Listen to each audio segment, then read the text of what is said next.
তানজিম সাকিবের থ্রোয়িংয়ের ক্ষিপ্রতা বোলিংয়েও বিদ্যমান। বিশ্বকাপে ডু অর ডাই ম্যাচে নেপালের বিপক্ষে কি অবিশ্বাস্য বোলিংই না করলেন। উইকেটের দিক থেকে এবারের টি-20 বিশ্বকাপের তৃতীয় সেরা বোলিং ফিগার। তবে ইকোনমি, স্ট্রাইক রেট কিংবা পরিস্থিতি বিবেচনায় সাকিবের স্পেলকে আপনি চলতি বিশ্বকাপের সেরা বোলিং স্পেল বলতেই পারেন। সাকিবের বোলিং ফিগার 4 ওভার 2টা মেইডেন, 7 রানে 4 উইকেট। সাকিব কতটা দুর্দান্ত বোলিং করেছেন এই দারুণ স্ট্যাটও হয়তো তা ঠিকঠাক প্রদর্শন করছে না। 24টা বলের 21টাই যে ডট দিয়েছেন, যে 7টা রান দিয়েছেন তার মধ্যে একটা বাউন্ডারি এসেছে ব্যাটের কানায় লেগে। ইনিংসের প্রথম বলেই যেটি কিনা উইকেটেও আঘাত হানতে পারত।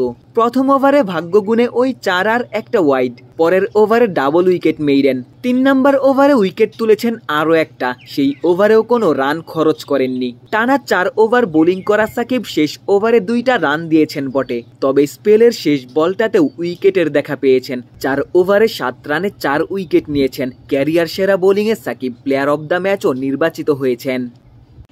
সাইফুদ্দিনের পরিবর্তে সাকিবের বিশ্বকাপ স্কোয়াডে অন্তর্ভুক্তি নিয়ে টাইগার ভক্তদের কত সমালোচনা। ক্রিকেট বিশ্লেষকরাও এ নিয়ে নানা আলোচনায় মেতেছিলেন। তাসকিনের ইনজুরিতেই মূলত সাকিবের দলে থাকা না থাকা নির্ভর করছিল, তবে শরীফুলের ইনজুরি সাকিবের একাদশে অন্তর্ভুক্তি নিশ্চিত করে দিল।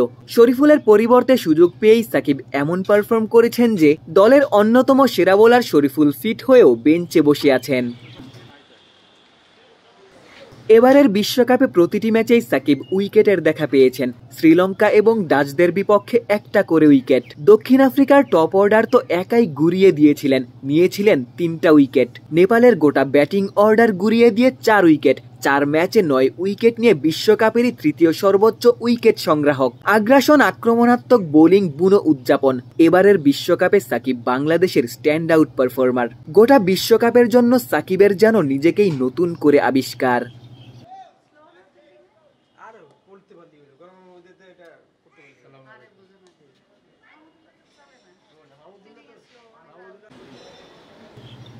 গোলাম সারোয়ার, ক্রিকেট 97।